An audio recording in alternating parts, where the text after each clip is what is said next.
कम से कम वेस्ट बंगाल में तो बिल्कुल टारगेटेड तरीके से मुस्लिम्स को अधिकतर टारगेट किया जा रहा है कि उनका नाम वोटर्स लिस्ट से निकल जाए। इस देश में कोई आदमी ऐसा नहीं है जिसको ये समझ में नहीं आता कि इलेक्शन कमीशन भाजपा का एजेंट की तरह काम कर रहा है। इससे पहले जब इंटेंसिव रिवीजन 2003 में हुआ था तो नया वोटर्स लिस्ट नहीं बनाया गया था। ये पहली बार हो रहा है हिंदुस्तान में कि पूरे देश में वोटर्स लिस्ट नए सिरे से बनाई जा रही है। दुर्भाग्य की बात यह है कि जब हमने 2003 की गाइडलाइंस इलेक्शन कमीशन से मांगी तो उन्होंने साफ मना कर दिया कि हम नहीं देंगे। उन गाइडलाइंस में और आसाम की गाइडलाइंस में खासकर ये लिखा हुआ था कि इलेक्शन कमीशन खुद नहीं तय करेगा कि इनके ये सिटीजन नहीं है और इसलिए इनका नाम हटा दिया जाए, और तब तक उसका नाम नहीं हटाया जाएगा वोटर्स लिस्ट से जब तक कि उसको फॉरेनर्स ट्राइब्यूनल या कोर्ट या फिर गवर्नमेंट ऑफ इंडिया ये ना डिक्लेयर कर दे कि ये नॉन सिटीजन है। इस एसआईआर में ये सब कुछ नहीं किया जा रहा कि इलेक्शन कमीशन यहाँ दिल्ली से बैठ के राज्यों की जो प्रक्रिया है उसको इन्फ्लुएंस करने की कोशिश कर रहा है। इस सब को छोड़कर नए तरीके से बिल्कुल अनप्रेसिडेंटेड तरीके से एसआईआर धक्कड़ पेल में जल्दीबाजी में कराया जा रहा है। और दुर्भाग्य की बात है ये है कि सुप्रीम कोर्ट ने उसको नहीं रोका, इसको चलने दे रहे हैं। भाजपा सरकार बनी थी तो उन्होंने बोला था कि भाई हम हिंदू राष्ट्र बनाएंगे, यानी मुस्लिम्स को सेकेंड क्लास सिटीजन्स बना देंगे, यानी कि उनके कम से कम वोटिंग राइट तो छीन लेंगे।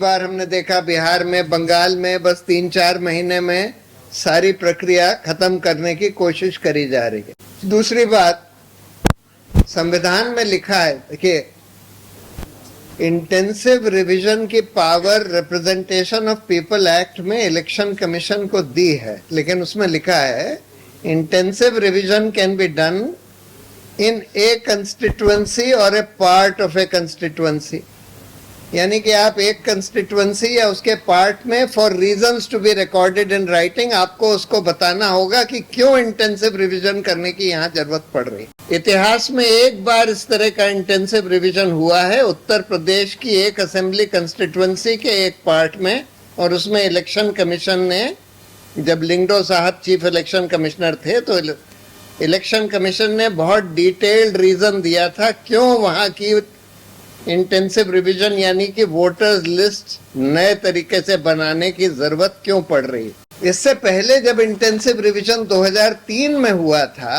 तो नया वोटर्स लिस्ट नहीं बनाया गया था। ये पहली बार हो रहा है हिंदुस्तान में कि पूरे देश में वोटर्स लिस्ट नए सिरे से बनाई जा रही है। जब 2003 में इंटेंसिव रिवीजन हुआ था तो पुरानी वोटर्स लिस्ट के आधार पर ही डोर टू डोर जाकर बीएलओज वगैरह ने नाम ऐड किए थे, नाम काटे थे, जो लोग मर गए, जो लोग चले गए उनके नाम काट दिए थे, जो लोग नए आ गए उनके नाम जोड़े गए थे। उस तरह से इंटेंसिव रिवीजन किया गया था। दुर्भाग्य की बात यह है कि जब हमने 2003 की गाइडलाइंस इलेक्शन कमीशन से मांगी तो उन्होंने साफ मना कर दिया कि हम नहीं देंगे। फिर योगेंद्र जी ने किसी तरह से कहीं से खुफिया तरीके से वो गाइडलाइंस निकलवा ली, और उन गाइडलाइंस में साफ साफ लिखा है कि सिटीजनशिप के आधार पर किसी का नाम ऐसे नहीं काटा जा सकता। उसमें एक प्रक्रिया जो सुप्रीम कोर्ट ने बताई है लाल बाबू हुसैन वाले केस में, जिसमें ये बोला है कि अगर आपको डाउट है किसी के सिटीजनशिप के बारे में तो आपको तथ्य देके, आधार देके उसको नोटिस देना होगा। अगर उसका नाम पुरानी वोटर्स लिस्ट में है तो उसको माना जाएगा कि वो प्राइमा फेसी सिटीजन है, और अगर आपको डाउट है तो आप उसको तथ्य देके, रीजंस देके बोलिए कि भाई इस वजह से हम तुम्हारी सिटीजनशिप को डाउट करते हैं, और उसके बाद जो वो जवाब दे उसमें कोई भी एविडेंस दे सकता है, ओरल या डॉक्यूमेंट्री, अपनी सिटीजनशिप दिखाने के लिए। और उसके बाद अगर आपको फिर भी लगता है कि नहीं उसकी सिटीजनशिप नहीं है तो उसमें उन गाइडलाइंस में और आसाम की गाइडलाइंस में खासकर ये लिखा हुआ था कि इलेक्शन कमीशन खुद नहीं तय करेगा कि इनकी ये सिटीजन नहीं है और इसलिए इनका नाम हटा दिया जाए। वो फॉरेनर्स ट्राइब्यूनल या कोर्ट या फिर गवर्नमेंट ऑफ इंडिया को भेजेगा कि वो लोग उसकी सिटीजनशिप तय करें। वो तो उसको सिर्फ फ्लैग कर सकते हैं। और तब तक उसका नाम नहीं हटाया जाएगा वोटर्स लिस्ट से जब तक कि उसको फॉरेनर्स ट्राइब्यूनल या कोर्ट या फिर गवर्नमेंट ऑफ इंडिया ये ना डिक्लेयर कर दे कि ये नॉन सिटीजन। तीसरी बात, इलेक्शन कमीशन के खुद के मैनुअल में और उनके रूल्स में साफ साफ लिखा है कि उनको बिल्कुल ये पूरी प्रक्रिया बहुत पारदर्शी तरीके से करनी होगी। जब जब कोई एप्लीकेशन आती है किसी का नाम डिलीट करने के लिए ऑब्जेक्शन की, उसको उसी दिन वेबसाइट पर डालना होगा। जब कोई एडिशन की एप्लीकेशन आती है उसी दिन वेबसाइट पर डालना होगा। इस एसआईआर में ये सब कुछ नहीं किया जा रहा। 6 महीने से कम में 3-4 महीने में पूरा एसआईआर कर दिया जा रहा है। वोटर्स लिस्ट नए सिरे से पूरे देश में पूरे राज्यों में बनाई जा रही है और ये देखा जा रहा है, सारी जगह ये दिख रहा है कि इलेक्शन कमीशन यहाँ दिल्ली से बैठ के राज्यों की जो प्रक्रिया है उसको इन्फ्लुएंस करने की कोशिश कर रहा है। और ये जो लॉजिकल डिस्क्रिपेंसी के आधार पर लोगों को डाउटफुल कैटेगरी में डाल दिया है, अंडर एडजुडिकेशन डाल दिया है, ये तो पहले कभी नहीं किया गया। पहली बार इतिहास में ये किया जा रहा है और ये पूरा के पूरा जो डाउटफुल लॉजिकल डिस्क्रिपेंसी का सेंट्रल दिल्ली से भेजा गया है। और आप देख रहे हैं कि बिल्कुल अब कम से कम वेस्ट बंगाल में तो बिल्कुल टारगेटेड तरीके से मुस्लिम्स को अधिकतर टारगेट किया जा रहा है कि उनका नाम वोटर्स लिस्ट से निकल जाए। दुर्भाग्य की बात यह है कि इसको चुनौती देने के लिए सुप्रीम कोर्ट में कई याचिकाएं पड़ी हैं, लेकिन सुप्रीम कोर्ट को तो कायदे से इस आधार पर ही एसआईआर को इलीगल डिक्लेयर कर देना चाहिए था कि भाई एसआईआर का जो कानून है वो आपको ये नहीं परमिट करता कि आप पूरे देश में पूरे राज्यों में नए सिरे से वोटर्स लिस्ट बनाएं और लोगों से बोलें कि तुम लोग एन्यूमरेशन फॉर्म भरो नहीं तो तुम्हारा नाम ऑटोमेटिकली बाहर हो जाएगा, और उनसे बोलें कि तुम लोग ये 10-11 दस्तावेज दो। ये कभी किसी कानून में नहीं लिखा है। और इनफैक्ट जो एक फॉर्म 6 होता है नए वोटर का नाम डालने के लिए, उसमें लिखा होता है कि आपको प्रमाण सिर्फ 2 चीजों के लिए देना है, आप 18 साल से ऊपर हैं और आप यहाँ रहते हैं।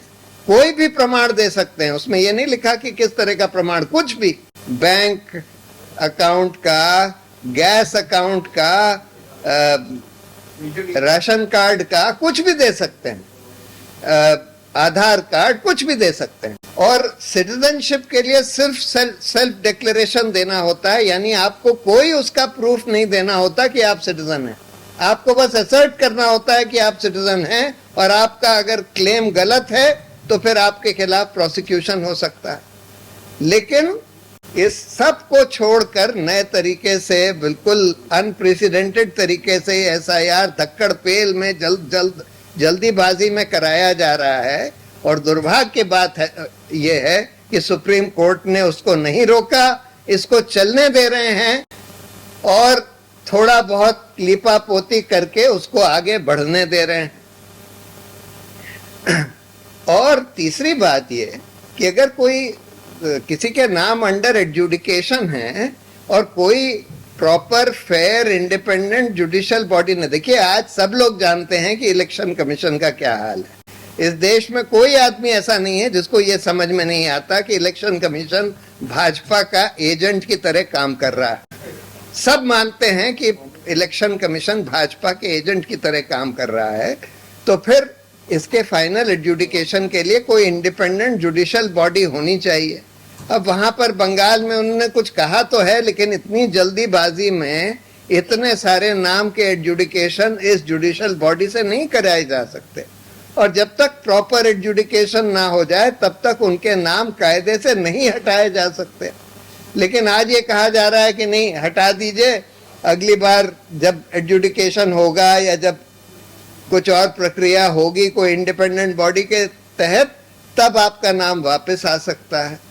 तो ये बहुत ही दुर्भाग्यपूर्ण बात है कि इस तरह से हो रहा है। और जैसे नदीम ने बताया कि, या और लोगों ने भी बताया कि बिल्कुल अब टारगेटेड डिलीशंस करे जा रहे हैं।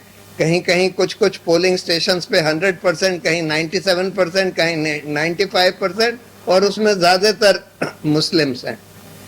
तो देखिए, जब भाजपा सरकार बनी थी तो उन्होंने बोला था कि भाई हम हिंदू राष्ट्र बनाएंगे, यानी मुस्लिम्स को सेकंड क्लास सिटीजन्स बना देंगे, यानी कि उनके कम से कम वोटिंग राइट तो छीन लेंगे। फिर उनको ये रियलाइजेशन हुआ कि सेकुलरिज्म तो बेसिक स्ट्रक्चर है कॉन्स्टिट्यूशन का, तो संविधान का संशोधन करके ये नहीं कर सकते। तब उनको लगा कि अच्छा हम एनआरसी कर देंगे और एनआरसी करके हम मुसलमानों को एनआरसी से बाहर कर देंगे। उन्होंने आसाम में एक कोशिश करी, लेकिन आसाम में क्योंकि सुप्रीम कोर्ट ने उसको सुपरवाइज कर दिया तो उस समय बहुत टारगेटेड नहीं कर पाए। 70% लोग उसके बाहर जो हुए वो हिंदू थे, 30% मुस्लिम थे। रफली इतनी ही पॉपुलेशन वहां हिंदू मुस्लिम की है आसाम में। अब इनको ये लगा कि अच्छा हम नया हथकंडा अपनाएंगे, एसआईआर कर देंगे। एसआईआर ऐसे धक्कड़ पेल में करेंगे, बगैर किसी पारदर्शिता से करेंगे, और उसमें हम सेंट्रल इलेक्शन कमीशन जो हमारा पिट्ठू बन चुका है उसके थ्रू मुसलमानों के नाम कटवा देंगे। और यही आज करने की कोशिश करी जा रही है।